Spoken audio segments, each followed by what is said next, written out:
मसाइल, सियासी मसाइल, अवामी मसाइल, महंगाई, गुर्बत, बेरोजगारी, सैलाब ज़दगान की बहाली, तिजारती सरकारी मसाइल समेत तमाम बहरानों से सबसे ज्यादा अहम खबर। मीडिया पर एक खबर बहुत तेज़ी से वायरल हो रही है, हर तरफ एक खबर नज़र आ रही है और वो खबर है इंडिया के इलेक्शन की। और रॉयटर्स उठा के देख लीजिए, आप ब्लूमबर्ग देख लें या आप बीबीसी उठाकर देख लें, हर तरफ ये बात की जा रही है कि इंडिया के इलेक्शंस में गुजरात स्टेट में बीजेपी यानी कि भारत के प्राइम मिनिस्टर नरेंद्र मोदी की पार्टी ने लैंडस्लाइड विक्ट्री हासिल की है। मैं आपको के सामने रखे देती हूँ कि इस वक्त क्या पब्लिश हो रहा है दुनिया में। स्टेट बैंक को पहले गूगल और अब इंटरनेशनल एयरलाइंस की $225 मिलियन अदायगियां रोकना पड़ गई, यानी 22 करोड़ 50 लाख डॉलर। ये अदायगियां रोकने में नाइजीरिया के बाद पाकिस्तान दुनिया में दूसरे नंबर पर आ गया। डॉलर की इतनी ऊंची उड़ान है कि उड़न छू हो चुका है। ताजिर ब्रात भी परेशान है, बैरून सफर करने वाले परेशान। पता नहीं कितने परसेंट कंपनी है पाकिस्तान छोड़। मैं कह रहा था कि मैं ये पाकिस्तान का जो न्यूक्लियर प्रोग्राम है उसका हेड बन सकता हूँ। देखिए फारसी में एमए किया हुआ है। साथ में तो बड़ी लैंडस्लाइड विक्ट्री मिली है प्राइम मिनिस्टर मोदी को। और पीएम मोदी की ये जो पॉपुलैरिटी है 2024 के इलेक्शन से पहले, what does this mean for Pakistan? इसका पाकिस्तान पे क्या इम्पैक्ट पड़ सकता है, ये बड़ा इंपॉर्टेंट क्वेश्चन है। और होम स्टेट है, 7वीं दफा स्ट्रेट बीजेपी गवर्नमेंट बना रही है, 7th टाइम। और 100 जिसे कहते हैं ना 182 की असेंबली है और 182 पे 156 पे जो प्राइम मिनिस्टर मोदी की पार्टी खड़ी हुई। अब इमेजिन कर लें कि सिर्फ 15-20 सीटें जो हैं, 20 सीटें से भी कम जो हैं, 25 सीटें शायद कह लें आप, जो हैं वो लूज़ की हैं। तो कितना ज़्यादा होल्ड है। नमस्कार दोस्तों, भारत की आवाज़ में आपका स्वागत है। दोस्तों, हाल में भारत में संपन्न हुए 2 राज्यों के इलेक्शन के रिजल्ट आए हैं, जहां गुजरात में बीजेपी को प्रधानमंत्री नरेंद्र मोदी के गृह राज्य में बीजेपी ने ज़बरदस्त लैंडस्लाइड विक्ट्री दर्ज की है। वहीं हिमाचल प्रदेश, जहां की दोस्तों ये रिवायत है कि हर 5 साल बाद सरकार को बदलने की, उसके बावजूद दोस्तों वहाँ बीजेपी ने एक ज़बरदस्त टक्कर दी है। गुजरात की ये बम्पर जीत ने दोस्तों सारी दुनिया को चौंका दिया है। पाकिस्तान में यह चर्चा है कि पीएम मोदी की जो पॉपुलैरिटी है वो दिन प दिन बढ़ती जा रही है और इसने यह बिगुल बजा दिया है दोस्तों 2024 के इलेक्शन में कि फिर से एक बार नरेंद्र मोदी के प्रधानमंत्री बनने का। वहीं दूसरी तरफ पूरे पाकिस्तान में इस बात से घबराहट है। आइए दोस्तों हम अपना वीडियो देखते हैं। दोस्तों, इस वक्त जो इलेक्शन चल रहे हैं इंडिया के अंदर, तो अगर आप गुजरात में देखें तो गुजरात में तो बड़ी लैंडस्लाइड विक्ट्री मिली है प्राइम मिनिस्टर मोदी को। और पीएम मोदी की ये जो पॉपुलैरिटी है 2024 के इलेक्शन से पहले, what does this mean for Pakistan? इसका पाकिस्तान पे क्या इम्पैक्ट पड़ सकता है, ये बड़ा इंपॉर्टेंट क्वेश्चन है। और होम स्टेट है, 7वीं दफा स्ट्रेट बीजेपी गवर्नमेंट बना रही है, 7th टाइम।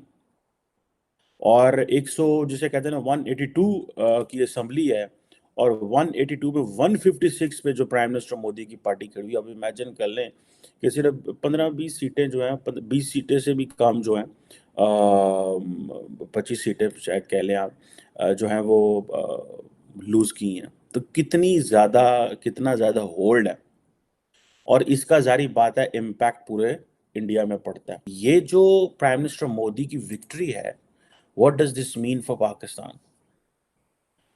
और मोदी का जो अपना कंट्रोल है वो अपने स्टेट में तो है ही है, लेकिन आप ये इमेजिन करें कि जो मोदी का कंट्रोल है वो पूरे इस वक्त इंडिया में भी है। और अपनी होम स्टेट से 7वीं दफ़ा जीतना, दैट मेक्स द केस। इसमें ये है कि जो कांग्रेस पार्टी है वो तो उसका तो कोई नामो निशान भी नहीं नज़र आ रहा आपको। कि अगर आप देखें कि मोदी का जो इंटरनेशनल इमेज है वो बहुत इम्पॉर्टेंट है। और मैंने आपको पहले कहा था एक दिन, फिर ही दोहरा देता हूँ कि 2024 का जो इलेक्शन है, वज़ीर आज़म मोदी जो है वो इकॉनमी के ऊपर और अपनी आवाम को ये बताएंगे कि हमने दुनिया में अब कहाँ खड़े हुए हैं। 2024 में वो दुनिया को ये बताएंगे कि इंडिया को ये बताएंगे कि देखें जनाब, हमने हमारी अचीवमेंट क्या है 10 सालों में। And they made a significant achievements obviously, उस सेंस में भी आप देखें। सो ये जो चीज़ें हैं, इसका ज़ाहिर बात है पाकिस्तान की पॉलिटिक्स पे बड़ा इम्पैक्ट होता है। मैं कल देख रहा था कि पाकिस्तान का एक बड़ा प्रीमियर थिंक टैंक है, institute of strategic studies Islamabad. वहाँ पे पाकिस्तान के काफ़ी बड़े लोग जो थे, जिसमें पाकिस्तान के जो former chairman joint chief of staff थे वो भी थे, और भी काफ़ी लोग थे, उन्होंने की नोट एड्रेस दिया।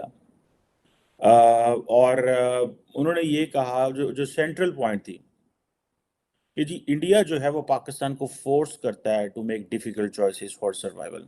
इंटरनेशनल मीडिया पर एक खबर बहुत तेज़ी से वायरल हो रही है, हर तरफ एक खबर नज़र आ रही है और वो खबर है इंडिया के इलेक्शन की। और रॉयटर्स उठा के देख लीजिए, आप ब्लूमबर्ग देख लें या आप बीबीसी उठाकर देख लें, हर तरफ ये बात की जा रही है कि इंडिया के इलेक्शंस में गुजरात स्टेट में बीजेपी यानी कि भारत के प्राइम मिनिस्टर नरेंद्र मोदी की पार्टी ने लैंडस्लाइड विक्ट्री हासिल की है। मैं आपको के सामने रखे देती हूँ कि इस वक्त क्या पब्लिश हो रहा है दुनिया में। और ख़बर ये आ रही है कि रॉयटर्स ये कह रहा है कि PM Modi's party set for record win in India's Gujarat state election. अच्छा, इसी के साथ जब आप आगे बढ़ते हैं और आप देखते हैं कि बीबीसी इस बारे में क्या लिख रहा है, तो बीबीसी भी गुजरात रिजल्ट्स के बारे में ये बता रहा है कि BJP election win, Modi's dominance in India. Bloomberg भी ये खबर दे रहा है और कह रहा है कि Modi's BJP retain power in Gujarat in landslide poll victory. तो इससे दिखाई देता है, नज़र ये आ रहा है कि गुजरात में पीएम मोदी की पार्टी इलेक्शन जीत चुकी है। तो ये बात कही जा रही है कि 2002 में बीजेपी और मोदी ने जो रिकॉर्ड कायम किया था सीट्स लेने का, तो 2022 में वो वाला रिकॉर्ड तोड़ते हुए नजर आ रहे हैं।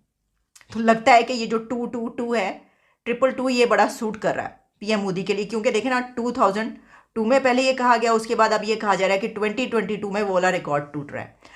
तो इससे पता ये चलता है कि कदम जो है वहाँ पर अभी तक जमे हुए हैं बीजेपी की, यानी जो इस वक्त वहाँ पर हुक्मरान पार्टी है वो जिस तरह कहा जा रहा है लैंडस्लाइड विक्ट्री हासिल करती हुई नजर आ रही है। एक नेशनलिज्म का उनका एजेंडा बड़ा उनका कामयाब रहा है, और इसके अलावा इकॉनमी जो है उसको ऊपर ले जाने का उनका एजेंडा वो उन्होंने करके दिखा दिया है।